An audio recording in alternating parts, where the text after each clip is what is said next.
If you live in the state of California or if you've recently moved out, then this stat is not going to be shocking at all to you. Over the past several years, California has experienced a population decline, which is the first time ever recorded in state history.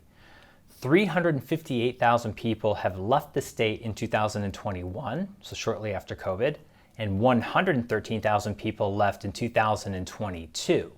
And as a result, the state has been experiencing a decline in its income receipts by $342 million. Now that's a serious blow to a state that has so many different social programs and initiatives that it wants to conquer.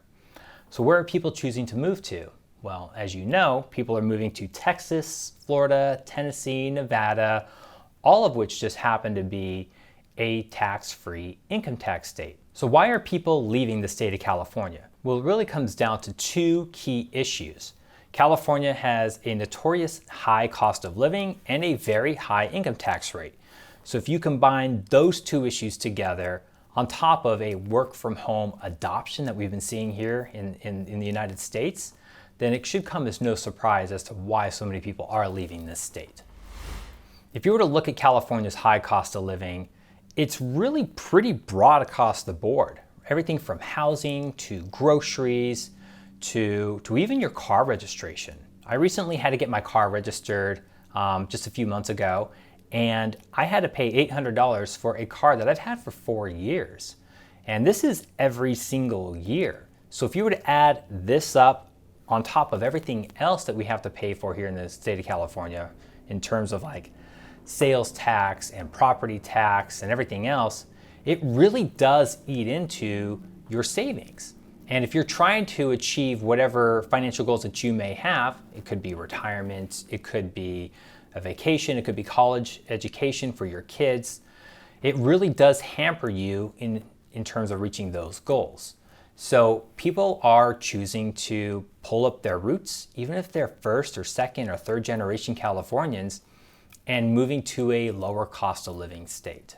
So I wanted to see if I could quantify this a little bit. So I went to a cost of living calculator and I wanted to see what would happen if somebody were to leave San Diego, which is where I currently live, and let's assume that they make $500,000 and they were to move to Nashville, Tennessee. I've known a few different people that have moved there recently. So let's assume that this $500,000 person moved to Nashville in 2024.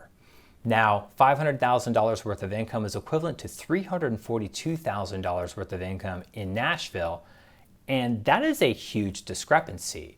That means that that difference can go straight to savings. You're not going to pay that in income tax. You may pay that in property tax or sales tax. Remember, these states take income different ways, but still, that cost of living adjustment is massive.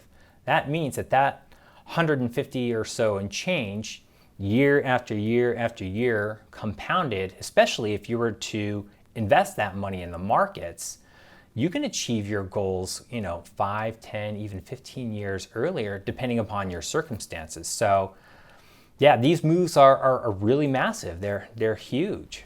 Taxes, of course, is another big reason why people are moving out of California, especially high income earners. Elon Musk has famously moved out of California along with other multimillionaire or billionaires. And so if you were to look at just what is the net effect of this and why are people actually moving out because of income taxes, well, keep this in mind. 70 to 80% of California's tax revenue comes in the form of an income tax. And the top 1% of Californians, which is about 150,000 people, these are people who make $1 million or more, they pay over 50% of that income tax rate. So even just a small trickle of these millionaires leaving California can have a big effect on California income revenues, which we have seen recently. And if you were to combine this with the fact that, if you remember 2017, President Trump's new tax bill, he no longer allows individuals to deduct state income tax on their federal returns.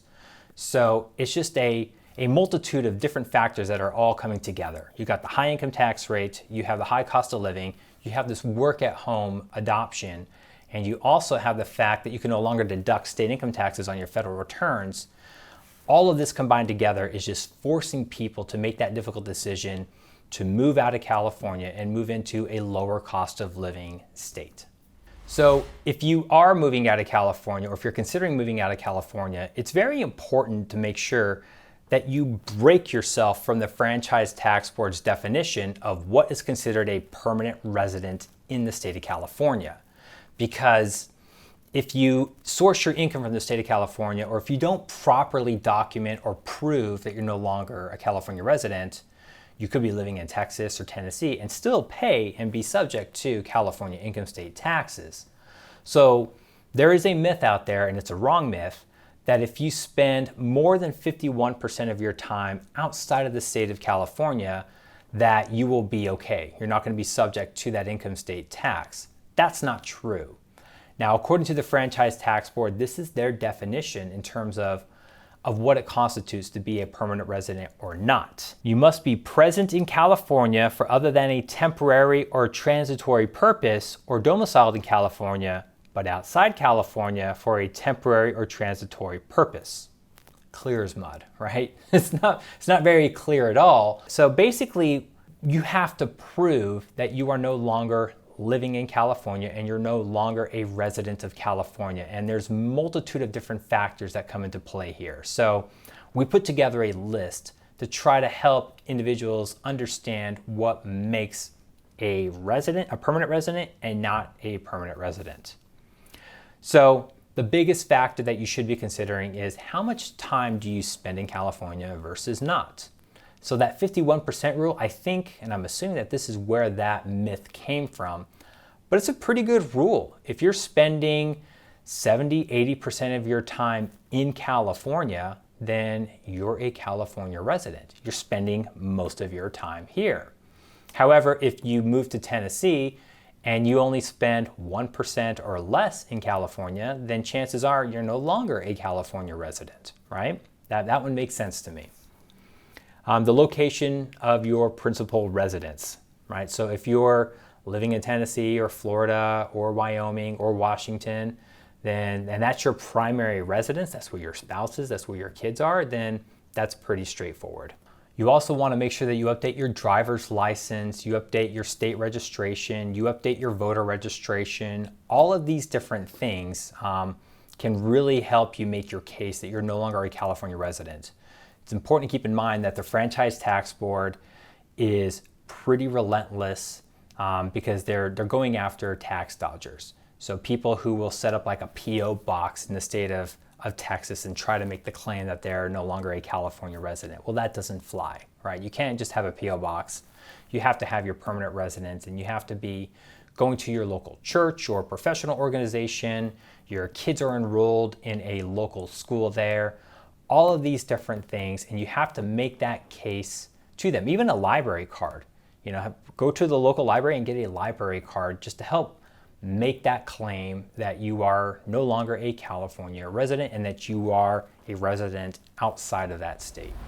I hope you enjoyed this video. Again, my name is Ryan Hughes, founder of Bull Oak, an independent advisory firm focusing on high-income individuals. To learn more about how we help our clients achieve financial success, please visit bulloak.com.